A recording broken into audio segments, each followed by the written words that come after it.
إيه يا جماعة، عاملين إيه؟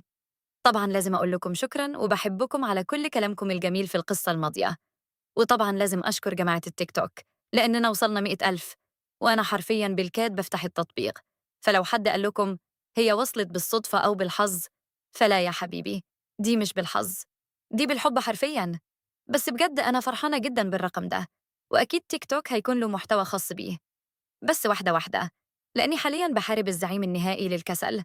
والكلام النهاردة حرفياً قمة في العشوائية، بس أكيد على قلبكم زي العسل، لأن النهاردة عندنا قصة رح تحبوها، فجهزوا الإندومي ويلا بينا نبدأ. أنا اسمي سارة، عندي 27 سنة وبشتغل مديرة حسابات في شركة كبيرة قوي في وسط البلد. المرتب بصراحة كبير جداً لدرجة إني قدرت أجر شقتي الخاصة. مش وحش أبداً بالنسبة لبنت اتولدت وكبرت في الأرياف، صح؟ أنا أصلي من قرية بعيدة عن أقرب مدينة، تقريباً 7 ساعات بالعربية. عندي طبعًا أخ أكبر مني سافر دولة خليجية من زمان والتواصل معاه اتقطع، وأهلي مش بيحبوا حد يتكلم عنه، وعندي أخت أصغر مني عندها 24 سنة اسمها مريم ولسه عايشة معاهم في البيت، ومريم مخلصتش الثانوية حتى. أنا مش بزورهم كتير زي ما المفروض أعمل، بين الشغل ومشاغل الحياة أسهل حاجة إني أفضل على تواصل معاهم بالمكالمات والرسائل، غير إن 7 ساعات تعتبر مشوار طويل، وصحيح ممكن أسافر بالقطار، بس أنا بكره المواصلات العامة جدًا، ولو ينفع أروح أي مكان بالعربية هكون مرتاحة أكتر. المهم، الشهر اللي فات ماما كلمتني فجأة من غير مقدمات. سارة يا حبيبتي، عيد ميلاد باباكي ال60 فاضل عليه 4 أسابيع، وبنخطط نعمل له حاجة مخصوصة. 60 سنة! يا نهار أبيض! الوقت بيجري فين؟ فاكرة لما كنت بشوف أهلي دول كبار جدًا في السن، وأدينا بقينا هنا. فكرة ممتازة يا ماما، ناويين تعملوا إيه؟ والله عاوزين نعمل له حفلة في البيت. انت عارفة باباكي ما بيحبش الخروج ولا المطاعم، هو هيحب يبقى براحته في البيت. كلامها ده هو بابا بالظبط. الراجل ده لو سبناه على راحته ممكن يحضر جنازته شخصيًا وهو لابس جلابية المزرعة اللي متغسلتش من سنين. أنا أصلًا كنت بفكر أشتري له جلابية جديدة، بس قلت لأ، بابا طول عمره بيحب الدخان، مش إدمان يعني، بس العادي بتاع الناس، وفي آخر زيارة كان شاف في فيلم أمريكي السيجار الكوبي، فقررت أجيب له منه. فنزلت محل سجاير ولقيت علبة سيجار تاخد العقل، خشب متقفل بنحاس. طبعًا العلبة دي كانت غالية جدًا وإني ألاقي مكان يبيعها كان أصعب، بس بابا يستاهل كل خير. بعدها بيومين ماما كلمتني تاني. سارة، كنت بفكر في الحفلة. بصراحة مش قادرة أقضي اليوم كله أطبخ وأنظف. انت عارفة المجهود ده بيبقى ضغط قد إيه عليا. أكيد يا ماما فاهمة. طب تحبي نعمل إيه بدل كده؟ كنت بفكر نطلب الأكل جاهز من واحد من المطاعم، بس الموضوع هيكلف حوالي 20,000 جنيه لكل حاجة هنحتاجها. طبعًا أنا مخلصة تعليم وفاهمة أمي عايزة إيه، بس هي دي طريقتها، عمرها ما تطلب الفلوس بوضوح، بس تخليكِ عارفة بالضبط هي محتاجة إيه. ولا تشيلي هم يا ماما، هحولك المبلغ النهاردة. حولت لها ال20,000 في نفس اليوم، وما فيش ساعة وماما بعتت رسالة: سارة، شكرًا يا حبيبتي، الحفلة هتبقى يوم السبت 15 في الشهر، هتعرفي تيجي؟ وكتبت لها: أكيد هاكون موجودة، وعملت على رسالتها إيموجي قلب، وده اللي عملته بالضبط. طحنت نفسي في الشغل أسبوعين عشان أخلص كل ملفات العملاء بتوعي، ورتبت مع زميلي يشيل عني كام اجتماع للأسبوع اللي بعده عشان آخد إجازة طويلة مع العيلة. قبل السفر بيومين بعت لماما رسالة عشان أتأكد إذا كل حاجة تمام ومس محتاجين حاجة معايا وأنا جاية، وأنا نوصل على الظهر تقريبا. لقيتها بتقول إن كل حاجة أكتر من تمام وإنهم في انتظاري. كنت حاسة بفرحة مش طبيعية، الهدية معايا، الحفلة متظبطة، وأخيرا هقضي وقت مع أهلي بعد طول غياب. ليلة الجمعة جهزت شنطتي، طمنت على العربية، وظبطت المنبه على السادسة الصبح. 7 ساعات طريق يعني أوصل على الغدا بالظبط، ألحق أغير هدومي وأخد دش، ويمكن أساعد في آخر التجهيزات للحفلة. صباح السبت طلعت على الطريق، وطبعا ما ينفعش أتحرك بالعربية من غير تكييف، وطبعا أنا طلعت الصبح عشان الزحمة خفيفة والجو جميل. مشغلة أحدث قصة لكاترينا وبشر بقهوتي ومستمتعة. كل ما أقرب من منطقتنا يبدأ يجيني الشعور الدافي بتاع أنا قربت أروح بيتنا، إحساس الشوارع والمباني اللي كبرت فيها. بس أول ما دخلت بعربيتي في الشارع وبصيت على بيتنا حسيت إن في حاجة غلط. قعدت في العربية دقيقة بتفرج على البيت، في حاجة متغيرة بس مش قادرة أحدد هي إيه. الجنينة شكلها متلخبط، وفي حاجة في المدخل مش مظبوطة. يمكن غيروا الديكور ولا بابا أخيراً قرر يغير السور؟ مسكت شنطتي وعلبة الهدية ونزلت. دوست على الجرس وصوته كان مختلف عن الجرس القديم. بعد ثواني الباب اتفتح ولقيت نفسي واقفة وببص في وش واحد غريب تماماً. معرفوش. كان راجل كبير في السن، يجي في السبعينات كده، شعره أبيض ولابس نظارة، وكان باين عليه الذهول زيي بالظبط. أي خدمة يا أنسة؟ أهلاً، مش ده بيت فلان؟ وسميت له اسم والدي طبعاً. ملامح الراجل تحولت من اندهاش لراحة. أنا آسف يا بنتي، بس أظن في لخبطة. أنا اشتريت البيت ده من أسبوعين من الحج طبعاً. وقفت في اختلال تام وببص للراجل اللي عايش في بيت أهلي. مخي مش قادر يستوعب كلامه أصلاً. أنا أسفة، حضرتك قلت إيه؟ اشتريته من أسبوعين من الحج، وكنت من شهور بتناقش مع الحج على السعر. كان راجل طيب، بس بصراحة كانوا مستعجلين على البيع.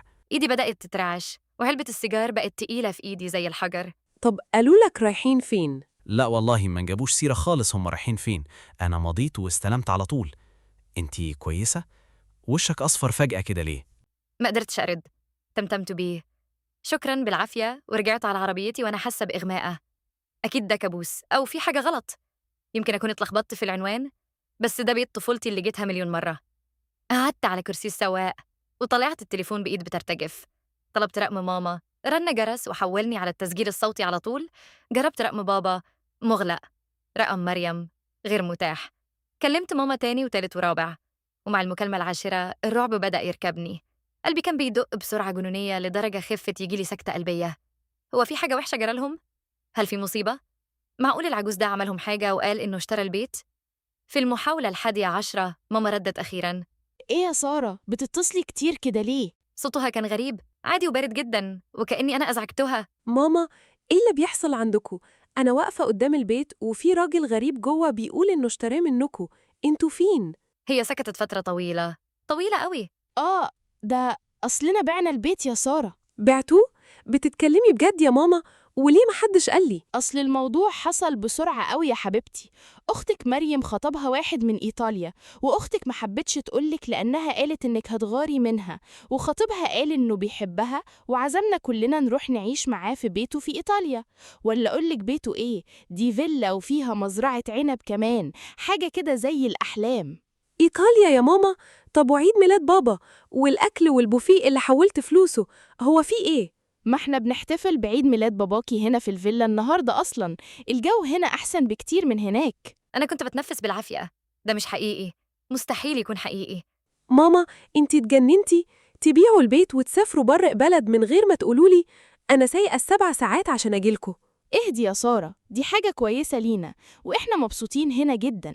وبعدين انتي لو كنتي عرفتي كنتي هتتدخلي وتقعدي تدينا نصايح كالعادة. كالعادة؟ هو أنا عمري ما قصرت معاكوا؟ يلا معلش، لازم أقفل دلوقتي عشان الضيوف وصلوا لحفلة والدك. ما تدوريش علينا ماشي؟ إحنا بنبدأ حياة جديدة. وقفلت السكة في وشي. قعدت أبص للتليفون وأنا مصدومة كأنه قنبلة، وفرقعت في إيدي. وبعدها الحقيقة كاملة ضربتني في وشي زي القلم. البيت والأقساط من 4 سنين. بابا وماما كلموني وهم بيبكوا بالدموع. البنك كان هيحجز على البيت عشان الأقساط المتأخرة. اترجوني أنقذ بيت العيلة. دي فترة مؤقتة بس يا سارة، وهنردلك كل جنيه أول ما ظروفنا تتعدل. ده اللي بابا قاله وقتها. شلت أنا أقساط البيت كاملة. كل شهر بدفع لهم فلوس عشان البنك، غير المبالغ المتأخرة اللي دفعتها للبنك عشان أوقف الحجز. دفعت فوق 600,000 جنيه عشان أحمي البيت ده. ومن 6 شهور بس خلصنا آخر قسط وجيت لحد عندهم واحتفلنا. ودلوقتي أخدوا الفلوس وهربوا على أوروبا مع واحد غريب. بدأت أضحك بصوت عال في العربية، مش عشان الموضوع يضحك، بس لأني قربت أتجنن من الصدمة. كل ده كان متخطط له، حتى إني أجي هنا وأكتشف بالطريقة المهينة دي. كله مقصود. حفلة عيد الميلاد وال20,000 جنيه بتوع الأكل وتأكيدهم عليها أفضي نفسي. كل ده كان اشتغالة. الله أعلم هم سافروا إمتى، بس سابوني أتحرك في رحلة 7 ساعات وأنا فاكرة إني رايحة أحتفل. وال20,000 ما كانوش للأكل، دول كانوا آخر قرش بيعصروني فيه قبل ما يختفوا. جربت أكلمهم تاني، كل أرقامهم بقت تحولني على الهولد. حذروني. فتحت جروب العيلة على الواتساب، لقيتهم مسحوني منه. قعدت في العربية قدام البيت حوالي ساعة كاملة بحاول أستوعب اللي بيحصل. وفجأة افتكرت عمتي ماجدة. هي ساكنة على بعد 20 دقيقة من هنا. لو في حد في الدنيا فاهم حاجة هتبقى هي. فقررت اتصل عليها. عمتي ماجدة، أنا سارة. سارة حبيبتي، إزيك؟ عمتي، هو انتي تعرفي إن بابا وماما باعوا البيت وسافروا أوروبا؟ سكوت تام في التليفون، سكوت يخوف. إيه؟ هم عملوا إيه؟ أنتِ بتقولي إيه يا سارة؟ أنا لسه مكلمة والدك الصبح وكان صوته طبيعي جداً، بس قفل بسرعة. قلت يمكن مشغول في تجهيزات الحفلة. حكيت لها كل حاجة، الراجل الغريب، مكالمة ماما وكل التفاصيل. يا نهار أسود، مش قادرة أصدق إن هم يعملوا فيكي كده بعد كل اللي عملتيه عشانهم. أنا مش عارفة أعمل إيه يا عمتي، ومش عارفة لو هقدر أتحرك بالعربية 7 ساعات تاني عشان أرجع. تعالي لي فوراً، هتبيتي معايا النهاردة وبكرة نشوف المصيبة دي حلها إيه. على الأقل في حد في العيلة دي لسه عنده دم وبيهتم بيها. قضيت الليلة دي عند عمتي ماجدة وتقريباً ما غمضتش عيني. كل ما أغمض أفتكر الخيانة، الكذب، الفلوس اللي حرفياً اتسرقت مني. الشريط بيلف في دماغي ومش راضي يقف. قررت أبعت رسالة لأخويا محمود. كان لينا فترة متكلمناش. بالنسبة لي هو كان الأخ اللي نسي أصوله وعيلته وسابنا ومشي، ومتوقعتش منه رد. فبعت كل التفاصيل في رسالة واحدة مختصرة عشان لو شافها يبقى شاف كل التفاصيل، ولو ما شافهاش وتجاهلني أكون على الأقل حاولت. لما صحيت يوم الأحد لقيت محمود رد على الرسالة وكلامه خلاني أتجنن. مختصر كلامه إن نفس الموضوع حصل معاه. كان بيرسل جزء من مرتبه لأهلي عشان لما ينزل مصر يتجوز، ولما رجع بعد كام سنة أهلي أنكروا إنه أرسل حاجة. وأنا فاكرة الدراما دي وقتها صدقت أهلي من غير ما أسمع كلام محمود، ومن بعدها هو سافر وما سمعناش منه تاني. ولما قريت الكلام ده حسيت إن في حاجة اتغيرت جوايا. الوجع لسه موجود بس بقى نار، كأن مخي اتخذ قرار حاسم وأنا نايمة. عمتي، أنا خلاص رفعت إيدي عنهم. هم اختاروا يكذبوا عليا ويسرقوني ويرموني في الزبالة. وأنا كمان اخترت إنهم ما يبقوش في حياتي تاني للأبد. بس يا سارة، هم أهلك برضو. الأهل ما بيعملوش كده. الأهل ما بياخدوش 600,000 جنيه وبعدين يبيعوا البيت اللي أنقذته ويختفوا من غير كلمة. الأهل ما بيعملوش حظر لبنتهم ويتعاملوا كأنها ما اتولدتليش. كنت أعني كل كلمة. وأنا راجعة في الطريق لشقتي حسيت بإحساس متوقعتوش خالص، الراحة. كأن جبل اتشال من على كتفي. ما بقتش مجبورة أشيل هم مشاكلهم، ولا أبعت فلوس، ولا أتحمل كلام ماما وإني محتاجة مساعدة. أنا بقيت حرة. على مدار السنتين اللي بعدهم رميت نفسي في الشغل أكتر من الأول. اترقيت مرتين ومرتبي بقى ممتاز جدا، والفلوس اللي كنت ببعتها لأهلي بقيت بخليها لنفسي. وقررت أجيب عربية جديدة لنفسي، عربية بدل القديمة اللي خلاص خدمتني كتير، بس الوقت جه لحاجة جديدة. لقيت العربية المثالية. جبتها طبعاً كاش من غير بنك أو أقساط، والعربية جديدة زيرو، وأنا كنت أستاهلها. يوم ما استلمت المفاتيح كان أسعد يوم في حياتي. مشيت فيها اليوم ده لفيت فيها مصر كلها تقريباً. أما بالنسبة لحياتي الموضوع ما خدش وقت طويل لحد ما رجعت لحياتي العادية، وتعرفت على مازن في الشغل. كان استشاري معانا، شخص محترم، ابن ناس ومتربي. خليته يكلم محمود ويطلبني منه. ما هو أنا مفضلش حد من عيلتي غير محمود، وأنا ومحمود رجعنا نتكلم عن اللي فاتنا، وقال لي مصايب كتير وحاجات كتير يعرفها عن أهلنا، وحتى مريم هم معاها عشان جوزها الإيطالي بس. وكل حاجة كانت تمام لحد يوم الثلاثاء بالليل. يا دوب راجعة من الشغل وبدأت أعمل حاجة أكلها، وجرس الباب رن. ما كنتش مستنية حد، فبصيت من العين السحرية. دمي اتجمد في عروقي. ماما وبابا ومريم واقفين، شكلهم زي المشردين في الشوارع، وماسكين شنط سفر مكسرة. وقفت دقيقة كاملة بتفرج عليهم من العين السحرية، مش مستوعبة. كان نفسي أعمل إني مش في البيت، بس أكيد شافوا عربيتي تحت. في الآخر فتحت الباب بس سبت سلسلة الأمان مقفولة. انتوا عايزين مني ايه؟ من غير مقدمات ماما زكت الباب بقوة ودخلت بجلابيتها وانفجرت في العياط. سارة، احنا اسفين قوي يا بنتي، عملنا غلطة عمرنا. الراجل ده طلع نصاب واخد مننا كل حاجة. اطلعوا برا. أرجوكي اسمعينا بس يا سارة. الفيلا ومزرعة العنب ما كانوش ملكه أصلاً، ده كان مأجرهم. وعلى مدار 3 سنين كان بياخد مننا فلوس بحجة الاستثمار والضرايب، واخد كل الفلوس اللي بعنا بيها البيت. مريم اتكلمت أخيراً. كان باين عليها إنها كبرت 10 سنين في الكام سنة دول. قال لي إنه بيحبني، وفي يوم رجعنا البيت ما لقيتش ليه أثر. فص ملح وداب وسابنا على الحديدة. يعني بالعافية كملتوا 8 تذاكر الرجوع لمصر؟ أيوة يا بنتي، ما بقاش حيلنا أي حاجة يا سارة، ولا لينا حتة نقوي فيها. وفكرتوا تيقوا تخبطوا عليا وتعيشوا معايا عادي كده؟ بابا اتعدل وبحلق لي. انتي بنتنا يا سارة، احنا عيلة، هنقعد هنا لحد ما نقف على رجلينا تاني. بدأت أضحك بصوت عال. ما كنتش قادرة أمسك نفسي. انتوا بتهزروا صح؟ بعد كل اللي عملتوه فيا؟ بعد ما سرقتوا مني واختفيتوا زي الحرامية في نص الليل؟ ماما ردت بأسلوب دفاعي. إحنا ما سرقناش حاجة، الفلوس دي كانت سلفة. صرخت فيها. بلا كدب وبلا قرف، انتوا عارفين كويس انكم عمركم ما كنتوا ناويين ترجعوا جنيه، وكمان بعتوا البيت اللي أنقذته وأخدتوا فلوسه وهربتوا؟ بدأوا يتكلموا كلهم في نفس الوقت، حوارات وأعذار وصعبانيات وابتزاز عاطفي، كل أساليب اللف والدوران بتاعت العائلات إياها. مشيت ناحية الباب وفتحته على آخره. اطلعوا برا حالاً. سارة، أرجوكي. اطلعوا برا بيتي دلوقتي، يا إما هطلب لكم الشرطة. الكلمة جابت نتيجة فورية. شالوا شنطهم المكركبة ومشوا ناحية الباب. محدش بيرمي أهله كده يا سارة. أنا ما رميتش حد، أنا بس بطبق اللي اتعلمته من الأساتذة الكبار. خبطت الباب في وشهم وقفلت بالمفتاح. طلعت بصيت عليهم من الشباك وهم بيجروا الشنط في الشارع. شكلهم مكسور، بس أنا متحركش جوايا أي حاجة. لا ذنب، لا حزن ولا ندم، مجرد راحة إنهم مشيوا. بس كنت عارفة إن الموضوع مخلصش. الناس اللي زي دول ما بيستسلموش بسهولة، خصوصاً لما يكونوا نايمين في الشارع. عشان كده عملت الصح. طلبت شركة أمن وركبت سيستم مراقبة متكامل بالكامل، أجهزة إنذار، كاميرات في كل زاوية، ومستشعر حركة على كل شباك وكل باب. هتيجي تقول إن أنا ببالغ؟ ممكن، بس أنا عايزة أحمي نفسي. على مدار الأسبوعين اللي بعدهم تليفوني ما كانش بيبطل رن من أرقام غريبة، وأول ما أرد أسمع نفس الأصوات. ماما بتعيط وتترجى، بابا بيحاول يعمل فيها كبير العيلة ويأمرني بالواجب، ومريم بتمثل إنها ندمانة وتعلمت الدرس. كنت بقفل السكة في وشهم كل مرة من غير ولا كلمة. بعدها عمتي ماجدة كلمتني. سارة، أهلك جولي البيت امبارح بالليل. وخليني أحذر، كانوا عايزين يقعدوا عندك؟ أيوة، وأنا طردتهم وقلت لهم اللي عملتوه في سارة ده ما ينغفرش، وانزلوا دبروا حالكم. جدعة يا عمتي. بس يا سارة، شكلهم يقطع القلب، كأنهم بايتين في الشارع أو في عربية. ضميري وجعني بصراحة. ما يوجعكيش يا عمتي، هم اللي اختاروا يهدوا كل الكباري، ودي نتيجة أفعالهم. بعد حوالي شهرين من الإزعاج المكالمات وقفت تماماً، وافترضت إنهم استسلموا أو لقوا مكان يروحوه. طبعاً كنت بقول لمحمود كل اللي بيحصل، وكنت بحسده لأنه محدش فيهم يعرف أي رقم ليه أو عنوانه وهو في بلد تانية. وفي الشغل كان عندي برزنتيشن مهم جداً، بس في فرع تاني للشركة في محافظة تانية، وكان سفر 4 ساعات، وطبعاً العربية جديدة وجاهزة. سافرت وخلصت البرزنتيشن وكان ناجح جداً، وطبعاً أنا في الشغل بكون قافلة الموبايل. فلما فتحت الموبايل لقيت 15 مكالمة فائتة ورسائل قد كده، كلها من شركة الأمن. دقات قلبي بقت في السقف. كلمت شركة الأمن.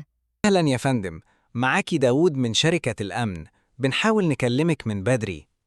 كنت في الشغل، إيه اللي حصل؟ الساعة 2:30 بعد منتصف الليل في 3 أشخاص حاولوا يكسروا الباب الخلفي للبيت. الإنذار ضرب وفزعهم فهربوا قبل ما النجدة توصل. والكاميرات جابتهم؟ واضحين جدا وبجودة عالية، والشرطة أخدت نسخة. بس ما كنتش متفاجئة خالص، بالعكس أنا توقعت حاجة شبه دي تحصل، وأنا عارفة ال3 دول بالاسم. تاني يوم الصبح كنت خلاص وصلت البيت، ووصل ضابط الشرطة عشان يديني التقرير ووراني الفيديو من التابلت بتاعه. بصيت على الشاشة، شفت ماما وبابا ومريم وهما بيحاولوا يفتحوا الباب بالعتلة في الليل زي الحرامية. الضابط سألني باهتمام وهو بيبص للتابلت. تعرفي حد فيهم يا فندم؟ للأسف دول أهلي. قصة طويلة يا حضرة الضابط، بس وأنا عايزة أكمل في المحضر ضدهم. حواجبه اترفعت بذهول. قبل ما يرد عليا تليفوني رن برقم غريب. أول ما رديت سمعت صوت ماما. الضابط شاور لي بالراحة عشان أطول معاها في الكلام، وهو بدون الملاحظات. عايزة إيه يا ماما؟ أنا عارفة إنك زعلانة من اللي حصل امبارح، بس إحنا كنا متدمرين. بقالنا أسابيع بايتين في العربية، والجو بدأ يبرد، وكنا محتاجين بس مكان ننام فيه. انتوا كنتوا محتاجين تقتحموا بيتي زي الحرامية؟ إحنا مش حرامية، إحنا عيلتك. الحرامية هم اللي بيكسروا أبواب بيوت الناس، وده بالظبط اللي عملتوه، ومعايا فيديو بكل اللي حصل. سكتت فترة طويلة وبعدين قالت بذعر: انتي مش ممكن تدي الفيديو ده للشرطة، كده هنروح في داهية ونتحبس. في الحقيقة يا ماما، أنا قاعدة قدام ضابط الشرطة حالياً، شاف الفيديو والمحضر بيتقفل خلاص. بدأت تعيط تاني. سارة، انتي مش ممكن تعملي فينا كده، إحنا أهلك. انتوا بطلتوا تكونوا أهلي من اليوم اللي سرقتوني فيه واختفيتوا. انتوا بالنسبة لي دلوقتي مجرد 3 أشخاص ارتكبوا جريمة في بيتي. هنبعد عنك خالص وننسى كل حاجة، نوعدك، بس بلاش بلاغات وشرطة. فات الأوان على الكلام ده. كان المفروض تفكروا في العواقب قبل ما تقرروا تبقوا حرامية بيوت. باي يا ماما. قفلت السكة وبصيت للظابط. وأنا كمان عايزة أعمل أمر عدم تعرض وقرار حظر اقتراب. خلال أسبوع صدر قرار عدم التعرض رسمياً. ممنوع أي تواصل بأي شكل وإلا الاتهام والقبض الفوري. عدت 2 من اليوم ده، أنا ومازن بدأنا نجهز للفرح خلاص. شغلنا إحنا الاتنين ماشي ممتاز. أما أهلي فمعرفش إيه اللي جرالهم بعد ما اتقبض عليهم. أعتقد اتسجنوا فترة وخرجوا وحالياً بيحاولوا يدبروا حياتهم في أي مكان. معرفش، والأهم إني مش عايزة أعرف. مازن عرف القصة كلها دلوقتي. في الأول ما كانش مصدق إن في أهالي بالشكل ده، بس لما شاف تقارير الشرطة وفيديوهات المراقبة اتصدم. وطبعاً سمع الكلام من محمود بعد ما أخيراً نزل مصر من سنين واتقابلنا. قال لي إنه فخور بيا جداً إني وقفت لنفسي وما سمحت لهمش يستغلوني تاني. ساعات ناس بتسألني، هو أنتي مش بتوحشك عيلتك؟ مش بتفكري تتواصلي معاهم؟ والإجابة دايماً لأ. الناس اللي عمرهم ما كانوا سند ليا، والناس اللي كل دورهم في حياتي ياخدوا مني، الناس دي لما تبعد أنا بكسب أكتر. أنا دلوقتي عايشة أحسن أيام حياتي، بيت أحلامي، شغل ناجح، راجل بيحترمني، ومستقبل أنا اللي برسمه بإيدي، من غير دراما ولا استغلال ولا ذنب عاطفي ولا حرامية بيخبطوا على الباب في نص الليل. يمكن في ناس تشوفني قاسية أو ما عنديش قلب عشان قطعتهم تماماً، بس الناس دي غالباً محدش من عيلتهم سرق منه فلوسه أو حاول يكسر بيته بالليل. تنان تنان تنانانانان.